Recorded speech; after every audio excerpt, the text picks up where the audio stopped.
Steel melting షాపులో జరిగిన ఈ ప్రమాదంలో ఇప్పటికే దాదాపుగా 9 మంది చనిపోయిన పరిస్థితుల మధ్య హాస్పిటల్లో వైద్యం చేయించుకుంటా ఉన్నారు మరో 5 మంది. ఇందులో కూడా ఇంకా ఒకరి పరిస్థితి చాలా విషమంగా ఉన్న పరిస్థితుల మధ్య దాదాపుగా 95% బర్న్స్తో ఇంకా ఒక అన్న ట్రీట్మెంట్ చేయించుకుంటా ఉన్నాడు. అంటే దాదాపుగా 9 మంది చనిపోయిన ఈ పరిస్థితుల మధ్య ఈరోజు ఇక్కడ ఇలాంటి తరుణంలో మాట్లాడవలసి వస్తూ ఉంది. ఇవాళ కొన్ని సూటిగా ప్రశ్నలు అడుగుతా ఉన్నా. మానవత్వం ఏమాత్రం ఉన్నా కూడా రాష్ట్ర ప్రభుత్వాన్ని కేంద్ర ప్రభుత్వం మీద ఒత్తిడి కూడా తీసుకొని వచ్చి మంచి జరిగించమని చెప్పి రాష్ట్ర ప్రభుత్వాన్ని కూడా గట్టిగా కోరుతా ఉన్న పరిస్థితులు. ఈరోజు అందరం కూడా ఆలోచన చేయాలి.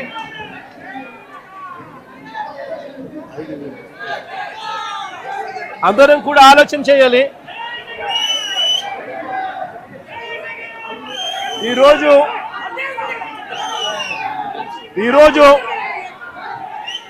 స్టీల్ ప్లాంట్లో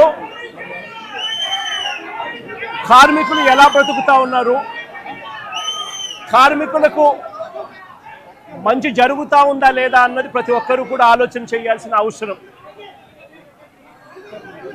2024 వైఎస్ఆర్సీపీ ప్రభుత్వం ఉన్నంత వరకు కార్మికులు, స్టీల్ ప్లాంట్ ఎంప్లాయీస్ ఎలా బ్రతికే వాళ్ళు, ఇప్పుడు చంద్రబాబు నాయుడు గారి ప్రభుత్వం వచ్చిన తర్వాత వీళ్ళ కూటమి ప్రభుత్వం అధికారంలో ఉన్న నేపథ్యంలో ఎలా బతుకుతా ఉన్నారు కార్మికులు, ఎంప్లాయీస్ అన్నది అందరం కూడా బేరీజు వేయాల్సిన అవసరం ఉన్న పరిస్థితి. ఒకసారి గమనించినట్లయితే ఇదే స్టీల్ ప్లాంటు ప్రైవేటీకరణ అప్పట్లో ప్రస్తావన వచ్చినప్పుడు వైఎస్ఆర్సీపీ ప్రభుత్వం గట్టిగా దీన్ని ఆపింది. ఇందులో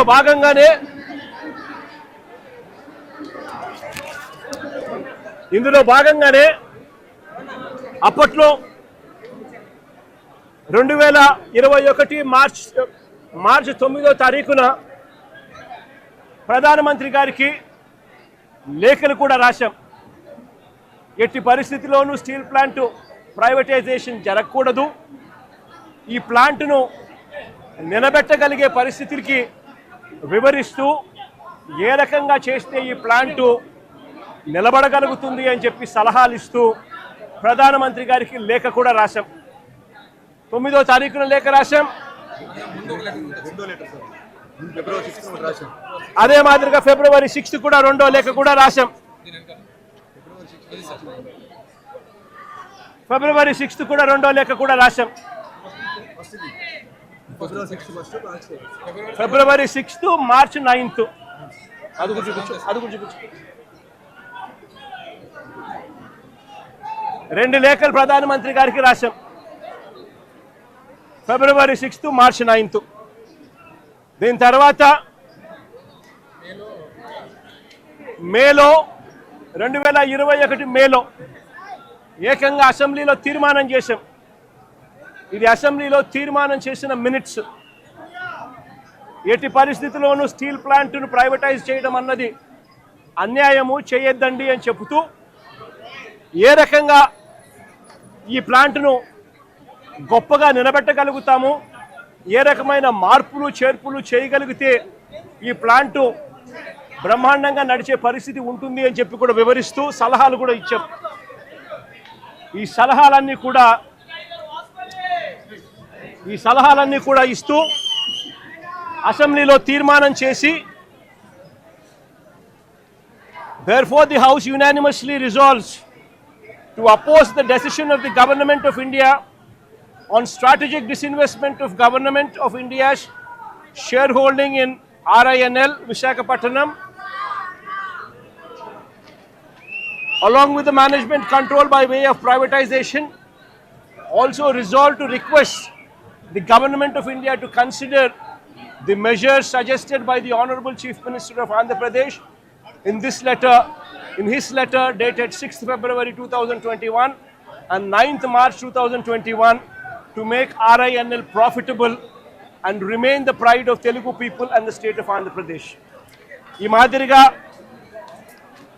అసెంబ్లీలో తీర్మానాలు సైతం చేసి ప్రైవేటైజేషన్ను అడ్డుకోగలిగాం, ఆపగలిగాం, ఎంప్లాయీస్కు తోడుగా నిలబడగలిగాం.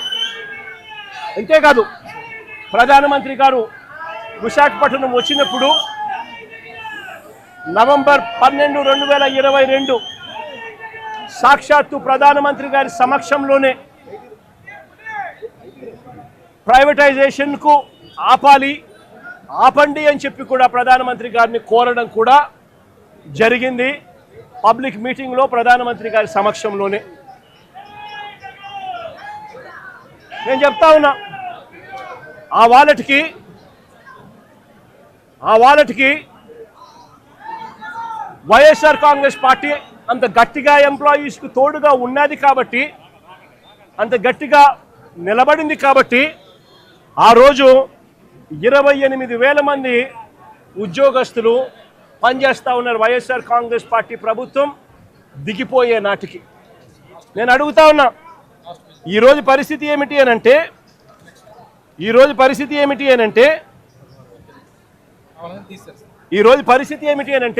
కేవలం ఈ 2 సంవత్సరాల కాలంలోనే ఏకంగా 28,000 మంది పనిచేస్తూ ఉన్న ఈ సంస్థలో కాంట్రాక్ట్ అయితేనేమి, పర్మనెంట్ ఎంప్లాయీస్ అయితేనేమి, రెగ్యులర్ ఎంప్లాయీస్ అయితేనేమి 28,000 పనిచేస్తూ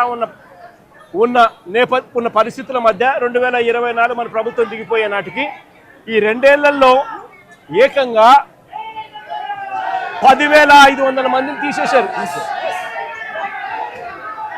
కాంట్రాక్ట్ ఎంప్లాయీస్ని 6,500 మందిని తొలగించారు. విఆర్ఎస్ ప్రకటించి బలవంతంగా విఆర్ఎస్ తీసుకునేట్టుగా ఒత్తిడి తీసుకొస్తూ మరో 1,800 మందిని తప్పించారు. రిటైర్ అయిపోయిన వాళ్ళు మరో 2,500 మంది, దాదాపుగా 10,500 మందిని ఈ 2 ఏళ్లలోనే తొలగించడం జరిగింది, తీసేయడం జరిగింది.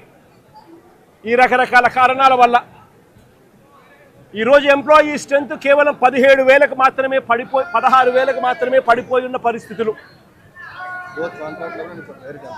ఆశ్చర్యం ఏమిటి అనంటే ఈ 16,000 మంది ఎంప్లాయీస్ను పరిస్థితి ఎలా ఉంది అని చెప్పి కూడా ఒకసారి గమనించినట్టయితే 4.5 నెలల జీతాలు పెండింగ్,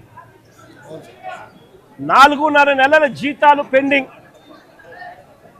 మరో వంక ఎప్పుడూ చూడని విధంగా, దేశంలో ఎక్కడ జరగని విధంగా మొట్టమొదటిసారిగా ఉద్యోగస్తుల జీతాలు ప్రొడక్షన్ లింక్డ్ ప్రొడక్షన్ లింక్డ్ జీతాలకు ముడిపెట్టారు. అంటే ప్రొడక్షన్ ఈ మేరకు వస్తేనే మీకు ఈ మేరకు జీతాలు వస్తాయి, ప్రొడక్షన్ ఈ మేరకు రాకపోతే మీకు జీతాలు ఈ మేరకు రావు అని చెప్పి మొట్టమొదటిసారిగా ప్రొడక్షన్ లింక్డ్ జీతాలు ఇవ్వడం కూడా ఈ 2 ఏళ్లలోనే మొదలైంది. నిజంగా దేశంలో కూడా ఎక్కడ జరగదు. ఎవరైనా పర్మనెంట్గా ఎంప్లాయీ ఎక్కడైనా ఉన్నా వాళ్లకు జీతం ఎంత ఉంటే అంత జీతం ఇస్తారు. ఇక్కడ మాత్రమే ప్రొడక్షన్ ఇంత ఉంటేనే జీతం మీకు ఇంత వస్తుంది అని చెప్పి చెప్తా ఉన్న పరిస్థితులు ఇక్కడ మాత్రమే చూస్తూ ఉన్నాం. మొట్టమొదటిసారిగా ఈ 2 ఏళ్లలోనే అంతకు ముందు వరకు వైఎస్ఆర్సీపీ ప్రభుత్వం ఉన్నంత వరకు ఎంప్లాయీస్కి క్వార్టర్స్లో కరెంటు బిల్లు 50 పైసలు మాత్రమే వసూలు చేస్తూ ఉన్న పరిస్థితి. ఈ 2 ఏళ్లలో ఈ ప్రభుత్వం వచ్చిన తర్వాత ఏకంగా కరెంటు బిల్లు యూనిట్కు ₹8.50 పెంచారు. అంటే ఎంప్లాయీస్ క్వార్టర్స్ ఖాళీ చేసి వెళ్ళిపోమని చెప్పి ఎంప్లాయీస్ మీద ఒత్తిడి తీసుకొచ్చి ఇంకొక కార్యక్రమానికి శ్రీకారం చుట్టారు. ఎంప్లాయీస్కి ఎవరికి కూడా ఈ 2 సంవత్సరాల కాలంలో ఇంతవరకు no bonus, no medical facilities, no HRA, no LTC, no LLTC, no leave encashment, no incentives. నిజంగా ఈ మాదిరిగా ఎంప్లాయీస్ను దారుణమైన పరిస్థితిలో ఇవాళ ఇక్కడ ఉద్యోగాలు చేసే పరిస్థితిలోకి వచ్చినారు ఈ 2 ఏళ్లలోనే. ఆశ్చర్యం కలిగించే విషయం ఇంకోటి ఏమిటంటే 11,440 కోట్ల ప్యాకేజ్ ఇచ్చినాము అని చెప్పి నిన్న ఈ మధ్యకాలంలో మంత్రులు వచ్చిన వాళ్ళు చంద్రబాబు నాయుడు గారు సుపుత్రుడు ఇంకా ఇతరాతర మంత్రులు ఎవరైతే వచ్చినారో వాళ్ళంతా కూడా మాట్లాడడం జరిగింది. ఈ 11,440 కోట్ల ప్యాకేజ్ ఏదైతే ఉందో ఈ ప్యాకేజు ఈ కంపెనీలో ఈ స్టీల్ ఫ్యాక్టరీలో మెయింటెనెన్స్ కోసమో లేకపోతే సేఫ్టీ పారామీటర్స్ పెంచడం కోసమో ఎఫిషియన్సీ ఇంప్రూవ్మెంట్ కోసమో తీసుకొచ్చింది కాదు. ఈ 11,440 కోట్ల ప్యాకేజ్ ఇచ్చింది ఎందుకు అని అంటే విఆర్ఎస్ పంపించడం కోసం, జిఎస్టీ బకాయిలు కట్టించుకునే దానికోసం, బ్యాంకు లోన్లు కాస్తో కూస్తో తగ్గించుకునే దానికోసం, దీనికోసం ఖర్చు చేసేందుకు ఈ ప్యాకేజ్ ఇచ్చారే తప్ప దీంట్లో సేఫ్టీ పారామీటర్స్ని పెంచేందుకు కానీ, మెయింటెనెన్స్ కోసం కానీ, ఎంప్లాయీస్ బాగోగుల కోసం కానీ వీటి కోసం కాదు ఇచ్చింది ఈ ప్యాకేజ్. ఇంకా ఆశ్చర్యకరమైన విషయం ఏమిటి అని అంటే ఇప్పుడు జరిగిన ఈ ఇన్సిడెంట్ నిజంగా అన్నిటికన్నా బాధ కలిగిస్తుంది. ఎందుకనంటే ఒక ఘటన జరిగింది. ఆ ఘటన ఎందుకు జరిగింది అని చెప్పి చూస్తే ఈ ఘటన ఎంప్లాయీస్కి సంబంధించి ఎటువంటి దోషము లేదు, ఎంప్లాయీస్ చేసిన తప్పిదం ఎక్కడా లేదు. మరి ఈ ఘటన ఎలా జరిగింది అని అంటే ఈ లిక్విడ్ మెటల్ అనేది ఏదైతే ఉందో అది బకెట్లలో పోసి ట్రాన్స్పోర్ట్ బకెట్లలో పోస్తూ ఉన్న ఈ లిక్విడ్ మెటల్ ఏదైతే ఉందో ఆ లిక్విడ్ మెటల్ అన్నది పొంగి బ్లాస్ట్ అయ్యి దానివల్ల చనిపోవడం జరిగింది. మరి ఎందుకు ఈ పాట్లో పోస్తూ ఉన్న ఈ లిక్విడ్ మెటల్ ఎందుకు బ్లాస్ట్ అయింది అని అంటే మిక్స్ ప్రాబ్లం ఉంది. మిక్స్ సరిగ్గా చేయకపోవడము, రా మెటీరియల్ సరిగ్గా కలపకపోవడము, రా మెటీరియల్లో కాస్తో కూస్తో ఇన్ఫీరియారిటీ ఉండడము, వాటిని సరిగ్గా కలపకపోవడం వల్ల రా మిక్స్లో ప్రాబ్లం వల్ల ఈ బ్లాస్ట్ అనేది ఈ రిన్సింగ్ సమస్యలు వీటి అన్నిటి వల్ల ఎంప్లాయీకి అనేది ఎక్కడ తప్పు లేకపోయినా కూడా బ్లాస్ట్ జరిగి ఈ ఇన్సిడెంట్ చోటు చేసుకుంది. నేను అడుగుతా ఉన్నా, ఇలాంటి ఘటనలో మానవత్వం చూపించాల్సిన చోట, హ్యూమానిటీ చూపించాల్సిన చోట ఈ రాష్ట్ర ప్రభుత్వాలు, ఈ కేంద్ర ప్రభుత్వాలు వీళ్ళు స్పందిస్తూ ఉన్న తీరు నిజంగా నిజంగా అమానవికంగా ఉంది, మానవీయంగా కూడా లేదు. ఆలోచన చేయమని అడుగుతా ఉన్నా నేను. ఇక్కడే ఇంకొక విషయం కూడా చెప్పాలి. ఇక్కడ నా పక్కనే పేరేం పేరమ్మా? మీ పేరేం పేరు? నా పక్కన ఇక్కడే భాగ్యశ్రీ అని ఓ బాధితురాలు. ఈ బాధితురాలు వాళ్ళ నాన్న పెంటయ్య అన్న.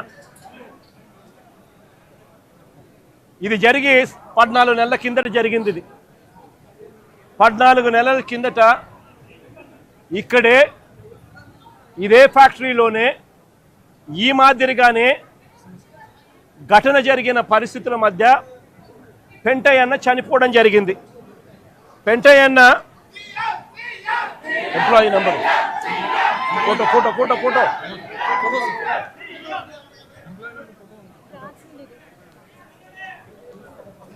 ఈ పెంటయ్య అన్న employee number 124185 permanent employee, regular employee. SMS 2లో పనిచేస్తూ ఉన్నాడు, మాస్టర్ టెక్నీషియన్గా పనిచేస్తూ ఉన్నాడు. చనిపోయింది 1/4/2025 1/4/2025 1 ఏప్రిల్ 2025 చనిపోయాడు. నేను అడుగుతా ఉన్నా, ఈ పెంటయ్య అన్నకు కూతురు, ఇదిగో ఐడి కార్డు, ఈ పెంటయ్య అన్నకు కూతురు పేరేం పేరుమా? భాగ్యశ్రీ కూతురు, కొడుకు ప్రసాద్, నవీను ప్రసాద్. చనిపోయినప్పుడు ఉద్యోగాలు ఇస్తామన్నారు, నెలలోనే ఉద్యోగం ఇస్తామన్నారు, పిల్లలకు కాంపన్సేషన్ ఇస్తామని చెప్పినారు. ఇంతవరకు కాంపన్సేషన్ ఇవ్వాల, ఇంతవరకు జాబ్ లేదు.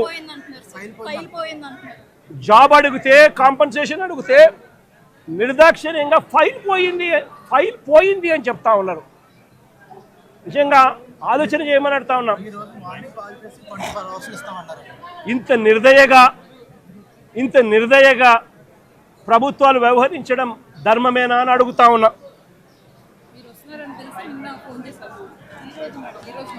సిమిలర్గా